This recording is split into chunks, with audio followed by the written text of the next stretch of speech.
कई बार तो ऐसी दुर्घटनाएं होती है, जिस दिन महिला ने व्रत रखा अपने पति की आयु के लिए, उसी दिन या तो एक्सीडेंट में या कोई दुर्घटना में पति की मृत्यु हो जाती है। अगर कोई देवी देवता कुछ ऐसा वरदान देता या साथ देता कि पुरुष की मृत्यु नहीं होगी, तो शायद हिंदू धर्म में कोई मरता ही ना। आज के बाद जो सास आपके यहाँ पे घूंघट करवाएगी अपनी बहू से, उसको मना करोगे? हाँ करांगे। क्या कहोगे? नु कह दे बे पल्ला ना करो बे सारी जनी। हम आप पे कौन कर, हमारी बहू आप पे नु गाड़ी बहू है मेरी, या दे मैंने पल्ला खुला रखे इसका।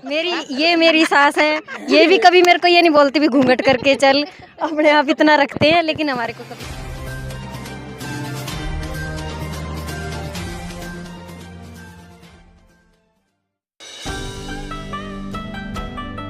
नमस्कार, आप देख रहे हैं एनबी न्यूज़ 24/7 नीलम बोध के साथ। और साथियों, आज है हम हरियाणा के फतेहाबाद दहमान गांव में, जहां पर कि आज बाबा साहब की 133वीं जयंती बड़ी धूमधाम से मनाई गई। इसी के साथ साथ में राष्ट्रपिता ज्योतिबा फूले जी की जयंती भी संयुक्त रूप से यहां पर मनाई गई। और यहां पर तमाम गाँव की महिलाएं जुटी, युवा जुटे, और आज की जो युवा पीढ़ी है वो भी इस कार्यक्रम में पूरी तरह से भागीदारी सुनिश्चित करते नजर आए। और आप देख सकते हैं काफ़ी गर्मी है, धूप भी है, चिलचिलाती धूप में भी सुबह से लेकर और अब शाम के 5 बजने वाले हैं शायद, अब तक महिलाएं लगातार इस कार्यक्रम में डटी हुई है।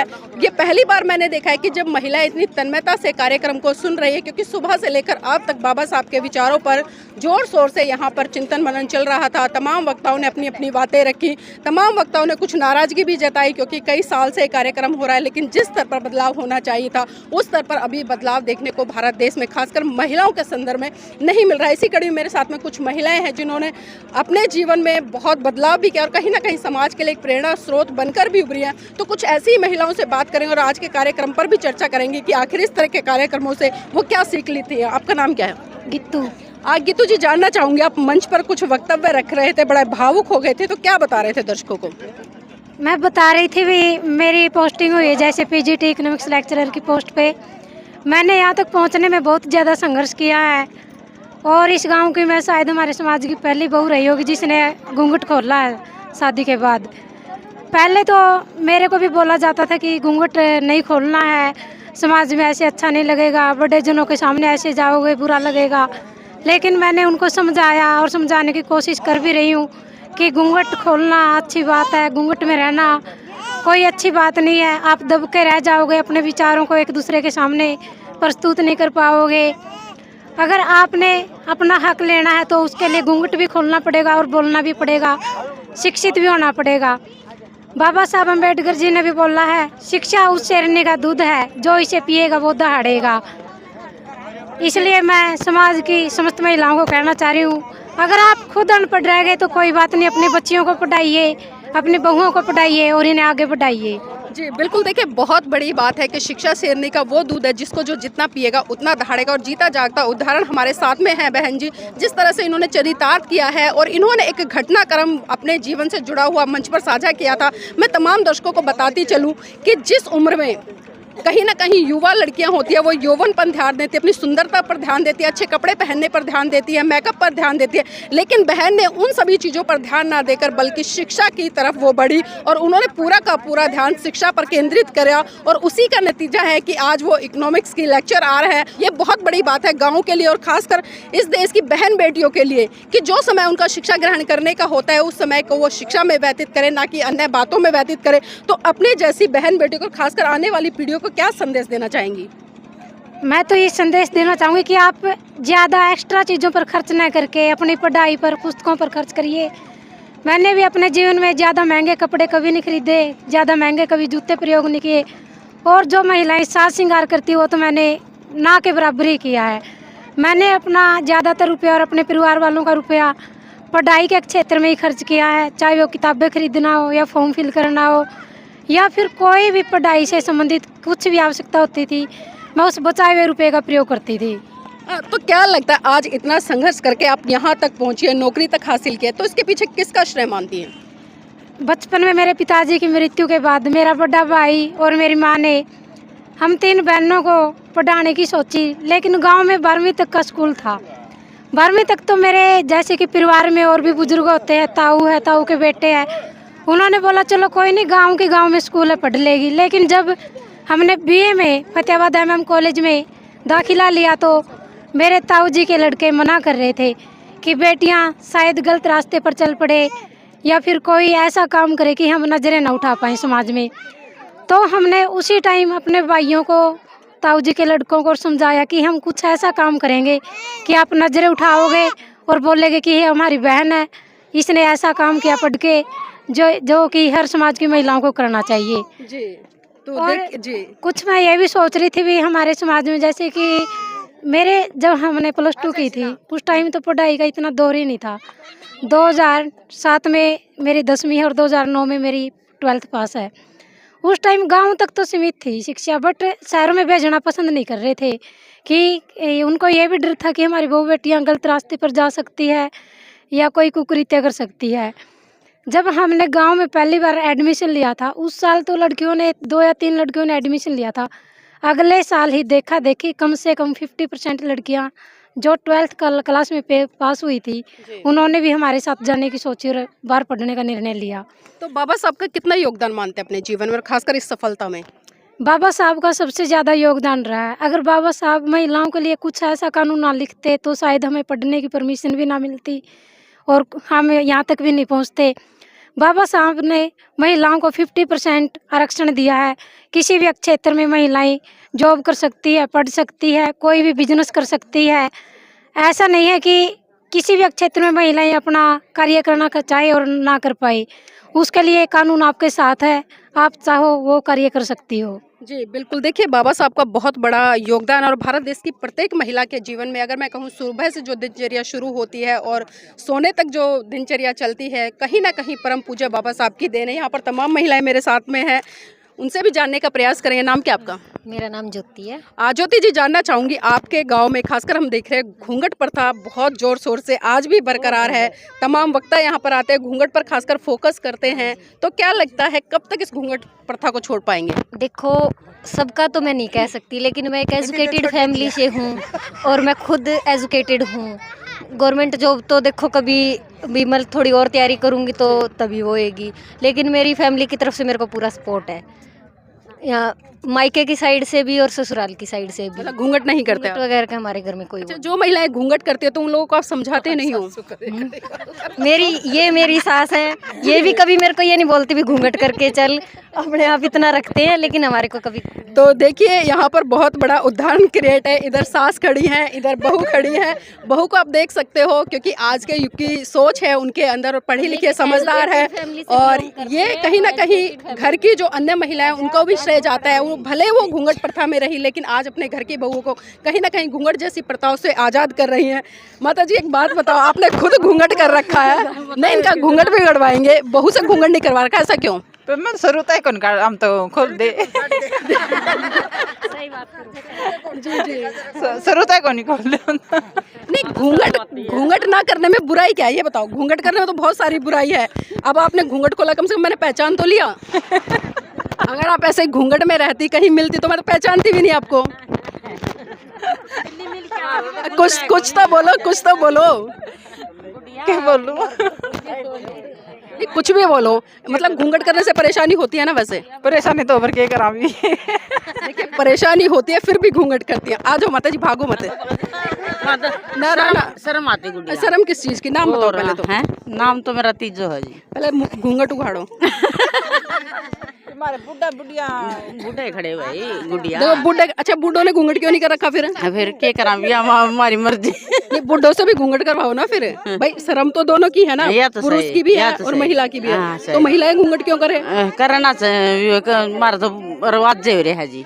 नहीं, रिवाज तो बहुत सारे। क्या करा शुरू तो हो रहा है जी। अच्छा माता जी एक बात बताओ आप। हाँ, देखो आज की बहुएं हैं, पढ़ी लिखी हैं, समझदार ये हैं, तो सही जी। अगर हम घूंघट करके उसमें से गालियां देते रहे, वो सही है? या घूंघट ना करके ससुर की सेवा करे, मान सम्मान करे, वो सही यह है? तो बढ़िया बात को हो जी। यह तो कह रही है। तो घर की बहुओं से घूंघट करवाओगे? ना हमारी तो कोई करती नहीं है फिर है। अच्छा नहीं करती? यदि हमारी नहीं फिर है तो आराम करना पड़ रहा है हमारे देवर जेठ। तो देखिए ये भी कहीं ना कहीं एक बहुत बड़ी क्रांति है कि भले घूंघट में है, लेकिन आज अपने घर की जो बहुएं हैं उनसे घूंघट नहीं करवा रही हैं। ये भी एक तरह से कहीं ना कहीं हम देख सकते हैं कि परिवर्तन है और एक तरह से क्रांति है। बहू है या बड़ी बहू है मेरी, या दे मैंने पल्ला खुला रखे इसका है, हमारे सामने नहीं, सच बता, हमारे सामने खुलवाया। मेरे को खुला रखा पल्ला, मेरे सासू नु कहे तो पल्ला ना करे और मैं तो जान के करूँ। तो देखिए महिलाएं इसकी सुन इसकी या नु कहे इसके बयान ले, अबे मेरे बयान के फिर तू भी खोल मुला हमारे दोनों के ले ले बयान। हम ही कौन बे बहुआ ना नु काम भी तम पल्ला कर लो ना, हम याद कर दे बस, हम भी कौन करवा। अच्छा, आज के बाद जो सास आपके यहाँ पे घूंघट करवाएगी अपनी बहू से, उसको मना करोगे? हाँ करांगे। क्या कहोगे? नु कह दे बे पल्ला ना करो बे सारी जनी, हम आप पे कौन कर, हमारी बहू आप पे नु गाड़ देंगे। तो देखिए ये भी कहीं ना कहीं कर ले जाएगी, हमारे वतन बता देगी। चलिए बहुत अच्छी बात है। और माता जी खड़ी, माता जी इधर आ जाओ। नाम क्या है? के कड़ा बेटी। अच्छा ये बताओ, आप घूंघट करती हो नहीं करती हो? हाँ बेटी मैं तो घूंघट करो छू। आप करते हो? आप कर घर में बहू है? हाँ बहू तो कौन कर दी, बहू नहीं करती ना कौन जाओ नहीं कि ना जितने वो कर रहे अगर आसन लच्चा बका दे है। तो देखिए ये भी कहीं ना कहीं एक बहुत बड़े स्तर पर क्रांति है। और मैं यहाँ पर थोड़ा सा महिलाओं से भी और जानना चाहूंगी। सुबह से लेकर अब तक कार्यक्रम हुआ है, बाबा साहब के बारे में बहुत सारी बातों को लेकर चर्चा हुई है, तो आपने क्या कुछ सीखा कार्यक्रम से? आज हमने ये सीखा है कि हम शिक्षा की ओर बढ़े और ये मतलब घर की ओर नहीं ध्यान दे, मतलब घर की ध्यान भी दे पूरा दे, लेकिन हम अपनी पढ़ाई नहीं छोड़े, है ना। वैसे कहते हैं कि बच्चे हो गए तो बच्चे हो गए भी, अब गृहस्थी में बढ़ गए, तो इसका मतलब ये नहीं कि पढ़ाई छोड़ दो, बाकी आप पढ़ाई करो और आपको पूरा सहयोग है। बाबा साहब ने आपको पूरा सहयोग दिया। अच्छा एक बात बताइए, बाबा साहब ने भारत देश की तमाम महिलाओं के लिए इतना संघर्ष किया और संविधान में उनको तमाम हक अधिकार दिए और इसी के साथ साथ में हिंदू कोड बिल के तहत बहुत सारे अधिकार दिए। तो बाबा साहब ने एक बात कही थी, मैं हिंदू धर्म में पैदा हुआ, ये मेरे बस की बात नहीं थी, लेकिन मैं हिंदू धर्म में मरूंगा नहीं। तो आज भी उसी समाज से आने वाली महिलाएं हिंदू धर्म में क्यों जकड़ी हुई हैं? वो तो जी पहले से ही आ रही है, जो रीति रिवाज है, हमारी सास है, हमारी दादस थी, वो भी हम ये मानसिकता ही है जी एक किस्म की, ये लगा लो। लेकिन लगता नहीं जो धर्म गुलाम बनाए उसको छोड़ देना चाहिए? छोड़ देना चाहिए जी, हम तो यही कहते हैं, लेकिन हमारी सास है जो हमारी दादस वो तो नहीं मानते जी। अब फिलहाल आपके पास कह देंगे सब, लेकिन पीछे से है जो ये ससुर आ गया, देवर आ गया, जेठ आ गया, ऐसे ऐसे कह के एक बाई चांस अगर हमें नहीं भी दिखाए, भूल से भी अगर जेठ आ जाए तो भी पता नहीं क्या क्या ताने मारती है। सभी सास ऐसी होती है जी, मतलब आगे से कुछ है पीछे से कुछ है, पीछे से कुछ, मतलब दोहरा मापदंड है। तो आप कब इस दिशा में बढ़ रहे हैं कि भगवान बुद्ध की दिशा में बढ़े? हम भी इसी दिशा में बढ़ रहे हैं कि जितना भी उसके हम पढ़ाई करें, हम संघर्ष करें और मतलब इस ये जो प्रजा प्रथा है इसको हम तोड़े ज्यादा से ज्यादा उसकी। तो देखिए कहीं ना कहीं वो कह रहे हैं कि जब समझ जाएंगे, और हम तो तैयार है, लेकिन कहीं ना कहीं जो घर की बड़ी बुजुर्ग महिलाएं हैं सामने तो कह देती हैं बातों को, लेकिन बाद में उन बातों को लेकर कहीं ना कहीं मनमुटाव भी होता है, लेकिन समय लगेगा जिस तरह से बोल रही है। अच्छा माता जी ये बताओ, देखिए आपकी बहू भी घूंघट नहीं करती, आप भी बहुत समझदार लिख रहे हो, पढ़े लिखे लिख रहे हो, अभी किसी कौन सा धर्म को मानते हो? हिंदू धर्म को मान रहे हो? इसे नहीं मानना हम। तो मैं एक बार दोबारा से जुड़ना चाहूंगी इनके साथ में और जानना चाहूंगी, बाबा साहब ने 1956 में जिस तरह से हिंदू धर्म को छोड़कर बौद्ध धर्म ग्रहण किया और बहुत बड़ा संदेश भारत देश के लोगों को लिए दिया था, खासकर महिलाओं के लिए, कि जो धर्म आपको गुलाम बनाए उस धर्म से जल्द छुटकारा पाना है। तो मैं जानना चाहूंगी आप अभी हिंदू हैं या बौद्ध बन गए हैं? मैं सारे जो भी नियम कानून है बौद्ध धर्म का ही फॉलो करती हूँ, क्योंकि हिंदू धर्म में एक तो जात पात ज़्यादा है, भेदभाव ज़्यादा है। नाम से तो हिंदू है, लेकिन हमें सारा हक तो हिंदुओं के बराबर नहीं दिया गया, तो ऊंच वर्ग के लोगों को है। अब भी बहुत ज़्यादा हिंदुओं में, चाहे बोल दे भाई शिक्षा का स्तर ऊंचा उठ गया, फिर भी हिंदू धर्म में अब भी इतनी बुराइयां जितने पहले थी। आपने हिंदू धर्म कब छोड़ा, क्यों छोड़ा? ऐसी क्या परिस्थिति घटी आपके जीवन में जिससे आपने मोटिवेट होते हुए या पीड़ित होते हुए उस धर्म को छोड़ा? सबसे पहले तो मेरे जो छोटे भैया है मेरे से, वो एक बार आगरा गए थे, वहाँ पर बौद्ध धर्म की संस्था थी, वहाँ पर उन्होंने उनके विचार सुने। उनके साथ कुछ शिक्षित वर्ग के हिंदू बौद्ध धर्म के लोग थे जो हमारे घर पर आए, उन्होंने भी हमें समझाया था और उन्होंने एक बुक दी थी मेरे को पढ़ने के लिए कि किस तरह हिंदुओं में हमारे समाज को प्रताड़ित किया जाता था पहले और अब भी हो रहा है, और बौद्ध धर्म में किस तरह हमें सम्मान का हक मिलेगा, सम्मान मिलेगा। तो मैं उन सभी बातों से प्रभावित हो गई और मैंने बौद्ध धर्म को अपना लिया।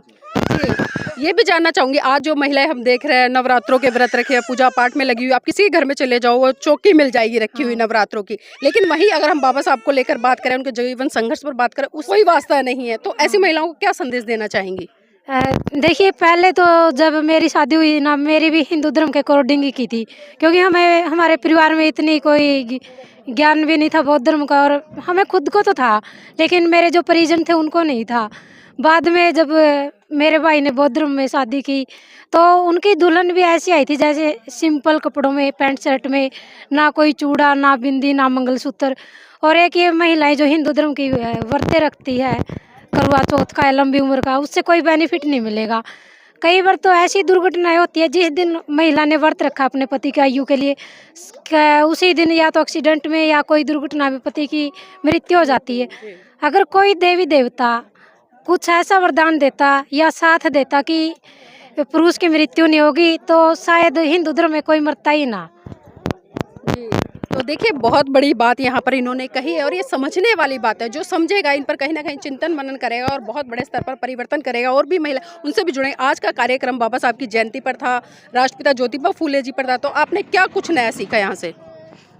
देखिए, मेरा नाम कविता है। वैसे मैं गवर्नमेंट जॉब में नहीं हूँ, लेकिन शिक्षित हूँ और एजुकेटेड हूँ। लेकिन मैंने पहले भी कहा था कि मानसिकता की गुलामी है, और वही है, ठीक है, क्योंकि एक मानसिकता के गुलाम है। और जहाँ हम गवर्नमेंट जॉब पे नहीं हूँ, लेकिन प्राइवेट पे हूँ। जब हम बाहर जाते हैं, बस में चढ़ते ही घूंघट ओपन होता है और गांव में घूंघट इन होता है, यानी शटर डाउन होता है। मतलब क्योंकि मेरी एक जब शादी हुई थी, तो उस टाइम पे मेरा घूंघट में ही शादी हुई थी, और वैसे ही मानसिकता चली आ रही है, क्योंकि शुरू से ही मैंने घूंघट ओपन नहीं किया था। और अब तो बहुत फ़र्क है। तो अभी आप जॉब करते हैं, बाहर जाते हैं, तो जब बाहर आप घूंघट उघाड़ लेते हैं, तो घर में या आस पड़ोस में क्या दिक्कत है कि घूंघट नहीं खोल पा रहे हैं? कोई प्रॉब्लम नहीं है जी। वैसे पड़ोसियों को होती है, रहते रहे, लेकिन मेरे घर वालों को कोई समस्या नहीं है, कोई प्रॉब्लम नहीं है। कहीं भी कभी भी कोई भी ऑब्जेक्शन नहीं हुआ है। तो पड़ोसियों से क्या लेना देना है? जब आप सही दिशा पर हो, सही काम कर रहे हो, गलत काम नहीं कर रहे हो, तो उसमें तो कोई इस तरह का वो नहीं होना चाहिए कि भाई पड़ोसी बुरा मान जाएगा या कुछ उल्टा सीधा कहेंगे। ऐसा भी नहीं है जी। मतलब चार बातें बना हुआ है, लोग बनाते रहते हैं, वैसे भी बना हुआ है, तो हमें कोई फ़र्क भी नहीं पड़ता। जी, आज का कार्यक्रम कैसा लगा? बहुत अच्छा लगा जी, क्योंकि हमें शिक्षा की ओर अग्रसर किया गया है, और जागरूकता जो बहुत ज़रूरी है हमारे समाज के लिए। तो क्या लगता है इस तरह के जो कार्यक्रम होते हैं उनसे जागरूकता आएगी बड़े स्तर पे? जी बिल्कुल आएगी, क्योंकि जागरूकता लाना बहुत ज़रूरी है हमारे समाज में। हम जैसी महिलाएं पढ़ी लिखी है, लेकिन जागरूक नहीं है। जी, तो देखिए बहुत बड़ी बात यहाँ पर निकल कर आई। और खासकर मैंने तमाम महिलाओं से बात किया, चाहे घूंघट की बात करूँ या परंपराओं की बात करूँ या चित्त की बात करूं, क्योंकि कहा है कि जो मन है, मन ही सभी प्रवृत्तियों का अगवा है। सारी चीज़ें कहीं ना कहीं आज मन में स्थापित है, और एक डर भी है, चाहे समाज का हो या परिवार का हो या परंपराओं का हो। लेकिन जो लोग पढ़ गए हैं और पढ़ने के साथ साथ में जागरूक हुए, वो धीरे धीरे इन चीज़ों से बाहर निकलते आ रहे हैं और कहीं ना कहीं अपनी प्रगति की तरफ, अपने परिवार की प्रगति और समाज की प्रगति की तरफ बढ़ रहे हैं। और मैं तो अंत में इतना ही कहूँगी कि आप महान पुरुषों की कितनी भी जयंती मनाइए, वो जयंती तब तक चरितार्थ या सार्थक नहीं होंगी जब तक आप सामाजिक रूप से, धार्मिक रूप से या मानसिक रूप से परिवर्तन की तरफ नहीं बढ़ते। तो साथ ही मैं चाहूँगी इस वीडियो को लाइक करें, शेयर करें और कमेंट के माध्यम से बताएं आज की ये महत्वपूर्ण चर्चा आपको कैसी लगी।